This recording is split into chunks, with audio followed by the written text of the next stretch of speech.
old sea hag. My real name's Mariah Hawkins. They say I look like I come from the dead, 'cause I'm scrawny and I'm bony and hollow-eyed. No, I ain't got no mirrors to see myself. I knows I'm real and been living longer in time. Yes, I knows it, 'cause I'm a memory of things way back here. I tends the lighthouse here. Oh, must have wrecked 100 ships up to now by making mistakes with my signals. Oh, delightful.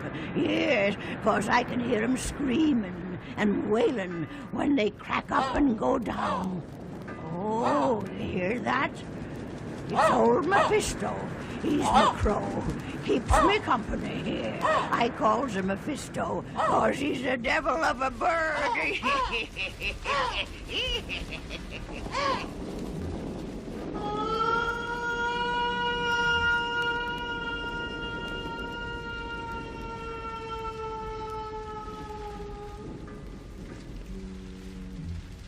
Oh, there's old Jenny Boggs, the ghost of a dead seaman's wife. She's been haunting my upstairs landing. Ahoy there, Jenny!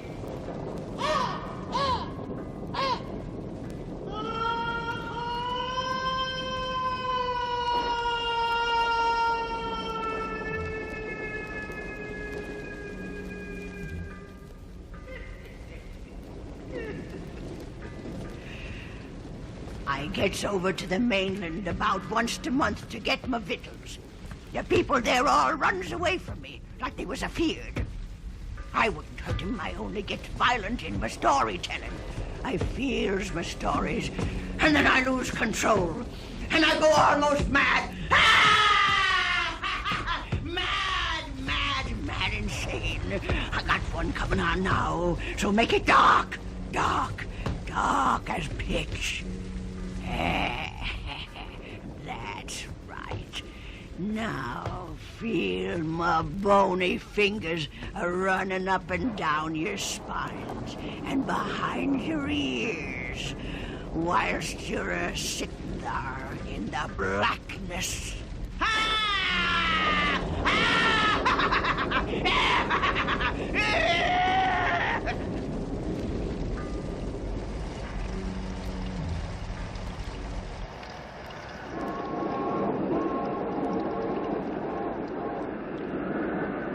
Hear that whistle out there? That's the Terror Train, the old Spook Limited. Tonight it's right on schedule, yes. When the vampires and the specters come out of the graves to haunt you, that wicked old rattler comes a-gushing and a-churning down across the midnight sky, right out of the storm clouds. It's a-heading down your way now, a-spitting and a-crackling orange and blue flames out of its inky black sides. Its monster red headlight is licking like fire out over the rooftops and into the windows, flashing on the faces. It's looking for a station, a place to stop and pick up the bodies for the next world. Yes. You can't get away from it. Feel the throb and the tremble of the big demon locomotive, a-churning and a-whirring right down towards you, dragging its ghastly train of pitch-black coffin cars over the eerie trestles and moonless crossings that span the dark skies. Hear its clammy bell a-clanging and a-going out there in the night. Taste the sweet smoke of Satan as it gushes out in the funnel, trailing over the spirit cars, out o'er the icy caboose, and into the dismal wind. Oh, there's nothing you can do about it. Nothing. No place to run, no place to hide. It's getting closer and closer all the time. Yes, you can see it now a-winding and a-twisting and a-roaring on to the ghostly viaduct that crosses o'er the Devil's Ravine yonder. Some of the phantom trainmen are working at their ghastly duties. Old Ovens, the engineer, He's a-leaning into the wind out of his cab, his skull-like face grinning out like a spectre, and his eyes burning red coals staring out of their deep black sockets. Oh, he's pressing down on the throttle, building up speed, driving the horrible black monster faster, faster, faster out of the inky night. His long, bony hands hard down on the train whistle cord. Yes. Oh, listen to the wails and cries of the night demons. He's driving the terror train over. Yes, next to old ovens, it's Mad Grogan, the clanking fireman. He's a-shoveling and a-sweating like bloody murder, feeding the hungry inferno of spirit fires in the engine with big shovels full of old skulls and dry bones. He shovels faster and faster and faster and faster, feeding up all of the licking flames in the engine. Spirit sweat dripping down his slippery face all the time. Yes, and sad jives the dreary brakeman. He's been dead for 400 and some odd years now. He was hanged. Oh, how delightful he is. Hanged. Oh, see him juice up the wheels of the coffin cars by squirting them with ghost blood. Oh, ghost blood, yes. Oh, over there is Webley, the wild grieving porter. He floats slow and easy down through the train, making up the coffins in the grave compartments. Oh, look at his wicked face, grieving all the time. He's sad because he's got to whip all the ghosts and specters that are riding on the train. Whip him with lashes of fire. And that's not all. Webley's the one that puts you aboard and beds you down when the train reaches you. And it's coming in fast. It's coming in fast. Hang on to each other now. Tight, tight. It's almost here. It's coming at you. Coming at you right now. Hold on tight. It's stopping for you now.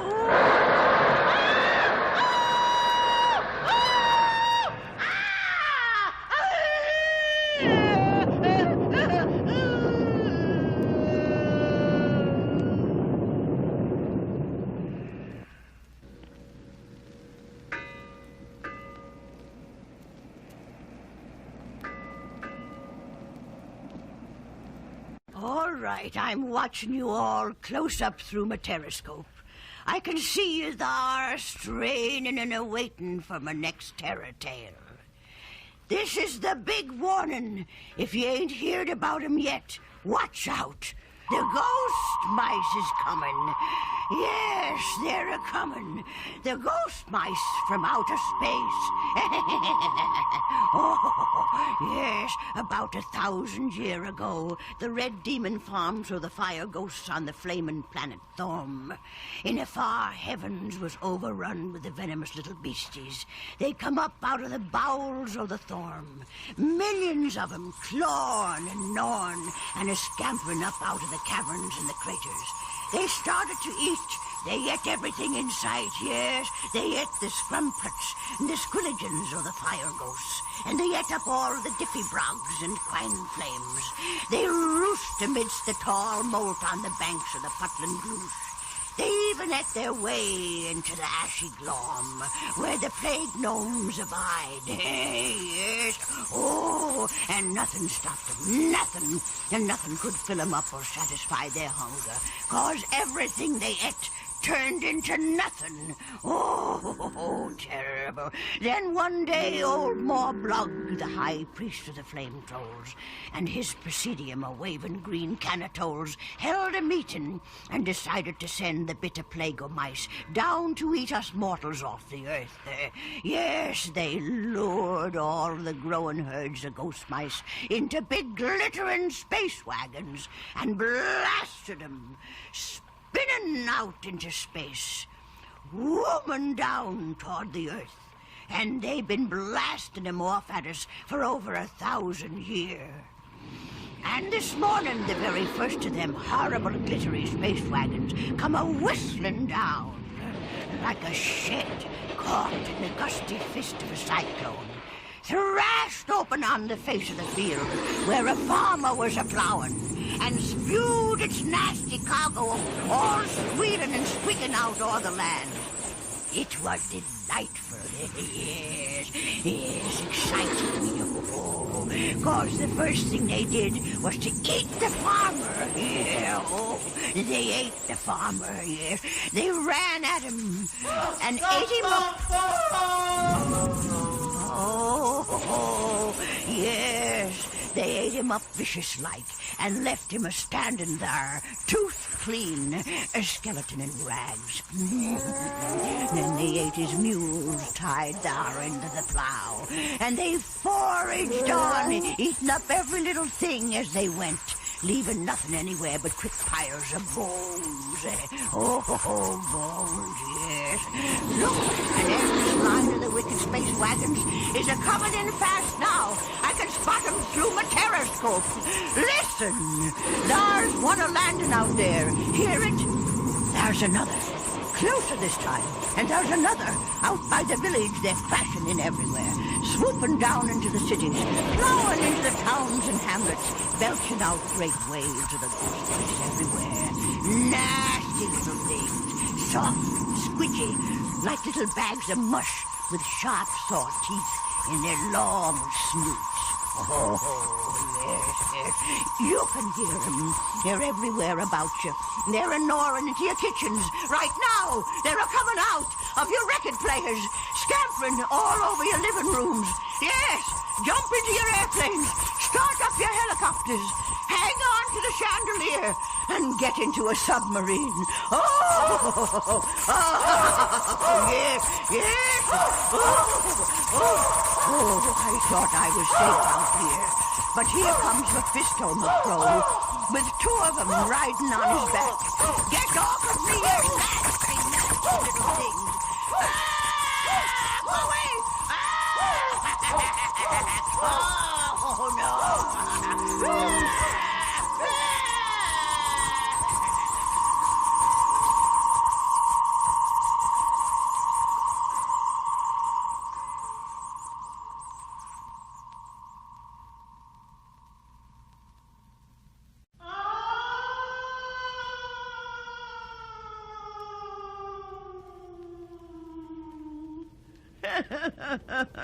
I'm busy now, Jenny.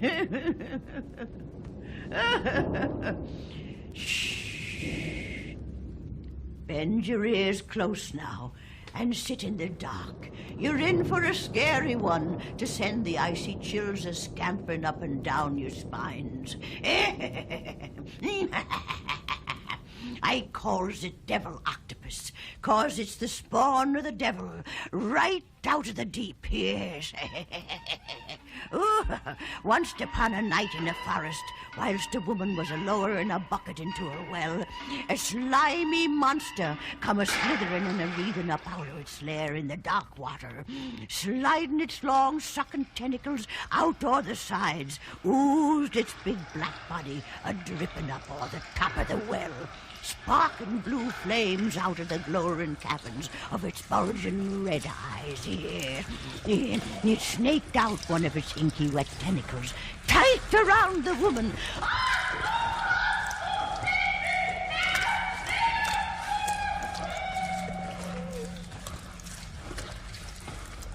And he lifted her up fast and whipped her a-screaming wild down into the well.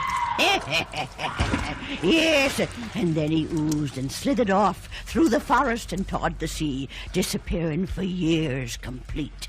Till last evening, 'twas then that I seen him a-rising up out of the deep and a-heading for the shore. I watched him through my long glass. I seen him for real, a-sliding and a-oozing through the village yonder. He oozed a-slithering up the side of a house in the village. Yes, like a monster's horrible hand, all blue, black, and slimy. Yes, his long, searching fingers and bloated jelly body slimed out of sight down the chimney. I heard the screams and the screeches of the people that was attacking down in the house. Yes, I heard them loud and wild. Oh, it was wonderful bad, delightful, horrifying. Yes, whilst Devil Octopus was a-slithering back up the chimney to the roof, word got around, and the whole village become afeared and panic upset, like they was crazy. And whilst people was a-running and a-trampling on each other to get away, old Devil Octopus went a-wreathing and a-oozing through the alleys, across the town cemetery, and into the sea, leaving naught but a path of slimy poison where he'd been. Oh, now, when the night drizzle started down, he's out again. He's a-sliming and a-slopping fast back o'er the fields toward the village. His snaky black tentacles all a-weaving and a-squirming. His horrible big head and monstrous fat body squidges slimy up and down as he moves. Yes, he can't be stopped, 'cause he smells the human blood. Oh, yes. He pops up without warning. He moves fast, lightning fast. He's out there now, a-thinking up his wicked plans. He'll hew a ghastly path right up to your door. He'll tear you to pieces if he catches you. So nail up your windows tight. Lock up your doors. Stuff up your fireplaces, 'cause he comes in a-slithering like the wind. There he is, a-busting in your door. Oh, listen to me if you want to be saved. All you men, grab an axe. Keep chopping at him hard. Harder. Oh.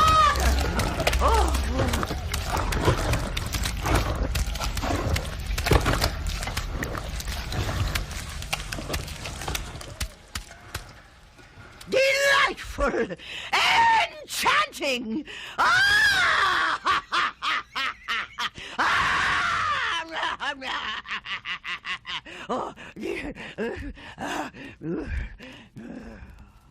I'm completely satisfied.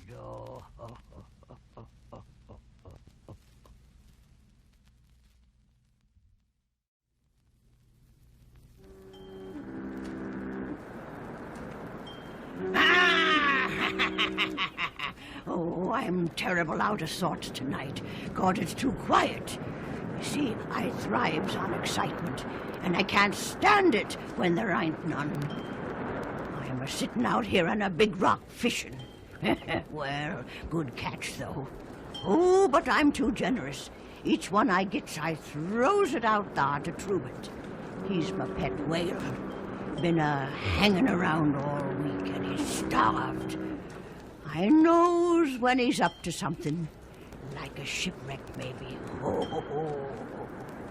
Oh, I look through my telescope. Aha! There's the ship rising out of the fog. Yes, it's the Silver Queen. Oh, ain't she a beautiful thing? Delightful. Trim and steady, her graceful bows are dipping slow curtsies to the great ground swells that heave drunkenly toward her out of the night. Yes, oh, look at the slender curve of her stern, like the stylish bustle of a beautiful lady sauntering snobbishly down a misty boulevard. Oh. There's a lot of laughter and gay joking going on as the carefree passengers dance to the lilting strain of the ship's orchestra. Yes, yes, whilst the graceful craft knifes easy through the fog, a monster shape comes rising up out of the deep, taking form off the starboard bow. Oh, 190 long tons of blubber, sinew, and muscle. His little pig eyes glitter like stars, and he splashes soft o'er the surface, pacing the ship quiet and effortless, like a gliding submarine stalking a convoy. Yes, a mighty snorting locomotive over the deep. That's right, Trubert. Wait a bit whilst the craft gets into the proper position. Yes, wait until you can hit it direct amidships. He's moving in now. Faster, faster. Going into a ram. Goody, goody, goody. There he goes.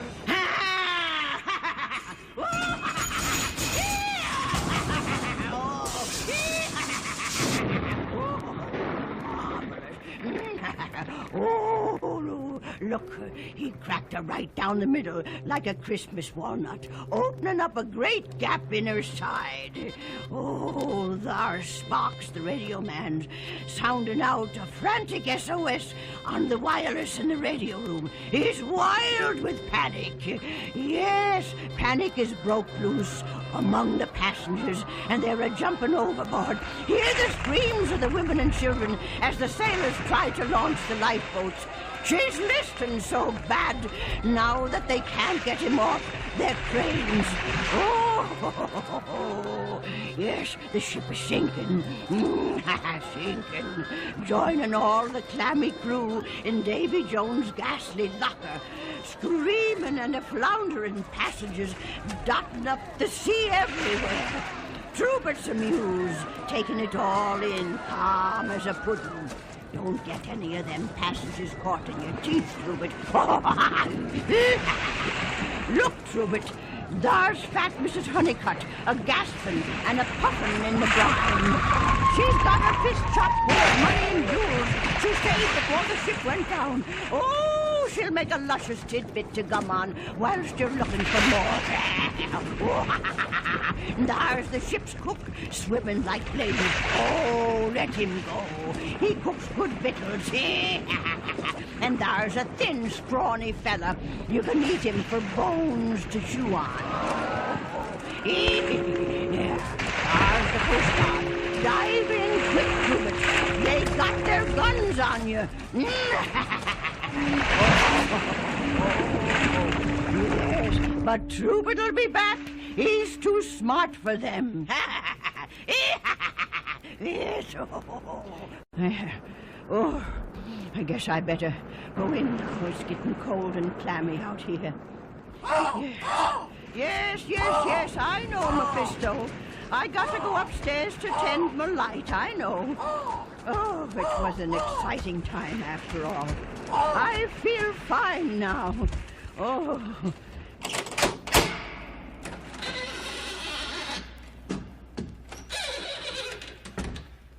You know, I heard a lot about them Coast Guards. I guess they knows what they're a-doing, but give me the old-fashioned way. Drive a harpoon deep down into the whale. Oh, but I shouldn't talk that way about poor Trubert, 'cause I'd miss him if he was killed. Oh, we've had a whale of a time together.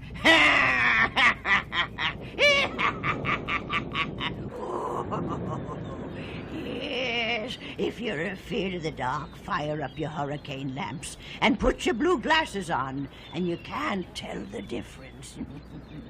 This here tale's about a giant wasp-like creature that sucks on human blood to keep alive. Oh, yes. I calls it the spooky whir, and it's delightful terrifying. A real vampire of a yarn. Once upon a midnight, over 100 years ago, A haunted scientist created a critter out of a small stinging beastie that he found a-buzzing about in the forest.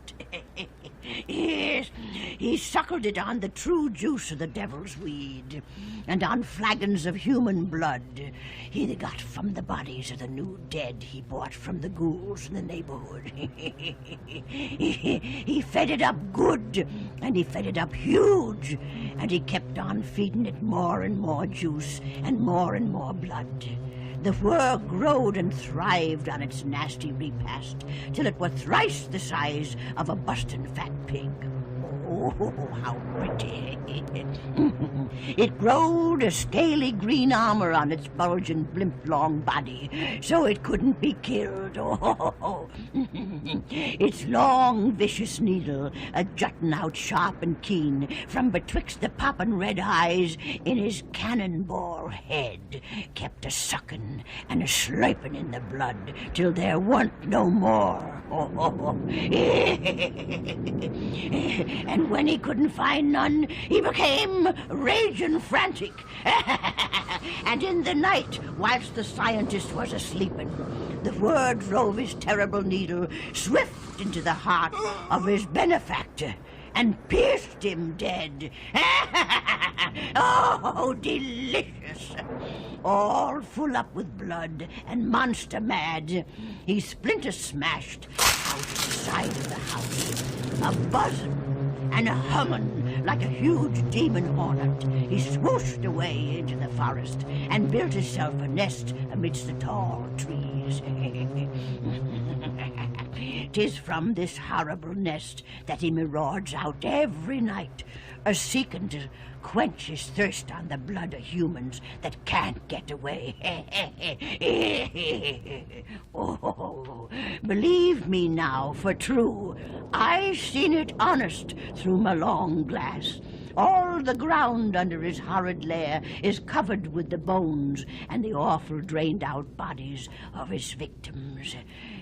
But his greedy thirst can't never be satisfied. He's always out a-looking for new blood. Yes, he hides in the eaves of the old buildings. He hides wherever it's dark, and he waits for new prey.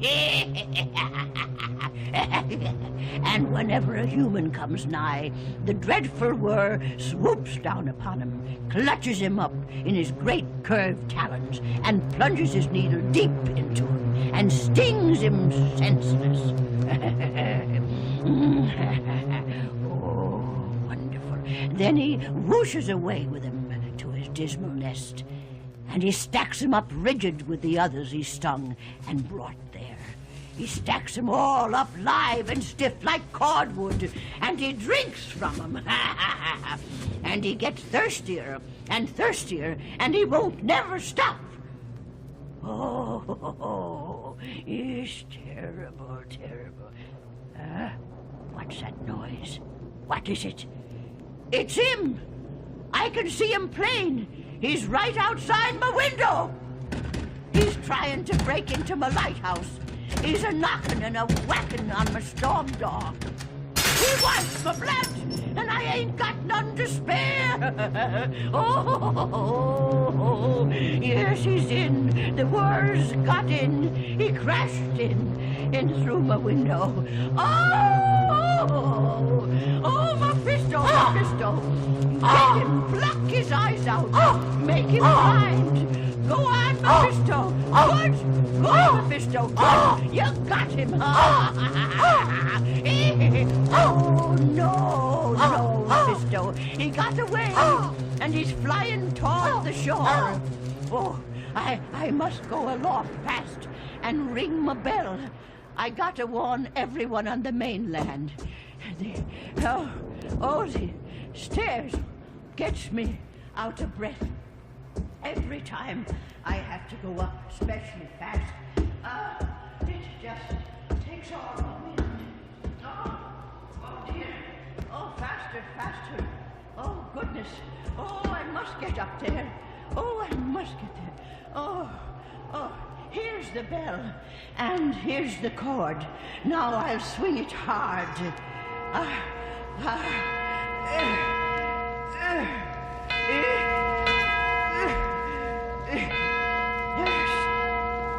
I'd better climb the knots on the heavy rope to make it ring bigger and louder. Oh dear, I'm getting twisted up in the rope and tangled in it. I'm caught! Help! Help, Mephisto, go get help! You stupid bird! It's all your fault! I'm ashamed of myself, hanging out here in the midair. Oh, the war will get me, I'm sure. Ah! Oh, no!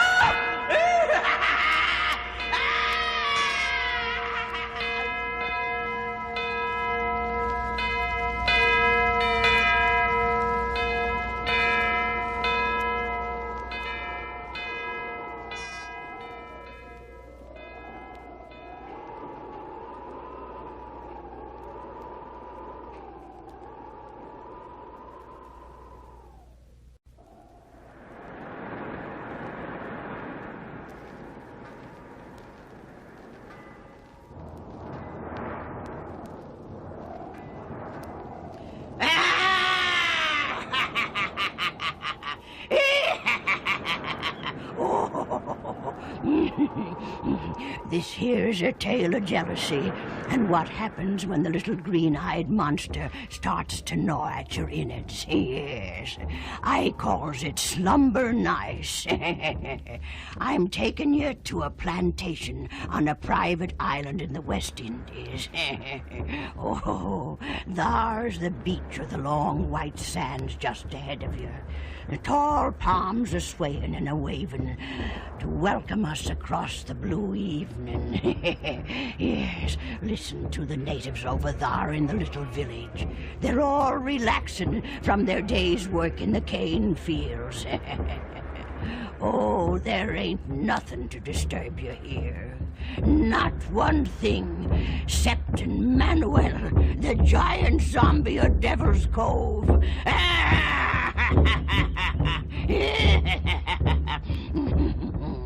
Yes, look, see the big house over there in the midst of the plantation garden? A party is just coming to a close. Yes, they've been celebrating the engagement of the landowner's beautiful daughter Matilda to young Jason Barnes, the handsome overseer of the plantation. Oh, everyone were happy. Everyone, 'ceptin' Madame Tulip. Oh, yes, Madame Tulip, the beautiful native companion to Matilda. Yes, oh, she weren't taking it so good, 'cause she wants Jason for herself. Oh, she ain't as happy over the coming wedding as she's been making out. And there's Madame Tulip now, a-going into a room on the far side of the manor. Oh, her pretty face is set hard. She's got a plan to stop the wedding between Matilda and Jason. A deadly plan, oh, a real deadly plan. Look at her, she's luring the giant zombie Manuel. She's going into a voodoo trance as she moans into the wind. Listen to her now. She sleeps, Manuel, in an upstairs room. She must not wake, her bed's her tomb. The wailing wind softly weeps. With blood and death, Matilda sleeps. Strike now, Manuel. It is my will.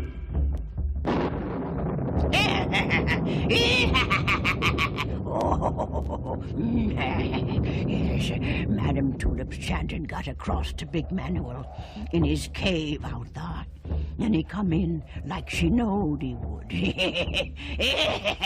He's coming into the garden now, his monster big footsteps a-sloshing and a-pounding slow and heavy through the flowers and the shrubs. He's staring straight ahead out of his green, glittering eyes. He's crushing a path heavy toward the stairway to Matilda's room. Yes, yes, sweet Matilda, innocent Matilda. Oh, look at how she's a lying there. Yes, beautiful, beautiful, doomed young thing. Listen to her easy breathing. She don't know what's before her. She don't know manowars are coming. Yes, a kittenish wind claws and nibbles at the lacy curtains on the French doors. Slumber nice, Matilda. Dream easy, my darling, 'cause it might be your last chance. Manuel's coming up the stair, his feet a slapping cold and solid on each step. There he is on the balcony. Now you can see his huge shadow blocking out the moonlight. Look at him.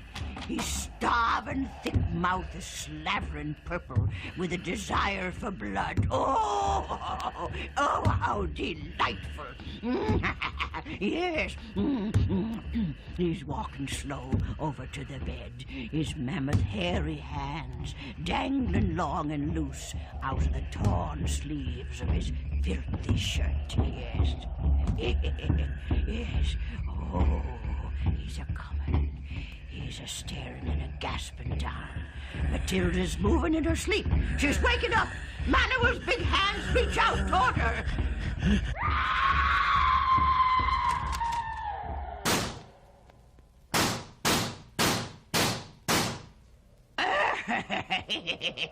Oh, now don't worry, 'cause Jason come in just in time to shoot the zombie and save his beloved. Oh, young love is so delightful. Oh. And are you wondering about Madame Tulip? Well, they took her out to a special-made guillotine and chopped off her head.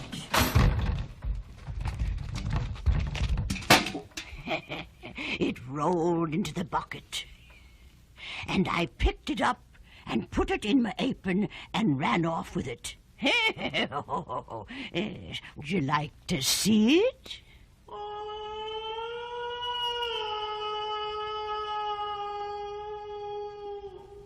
Oh, yes, I forgot. I gave it to poor lonely Jenny Boggs to play with.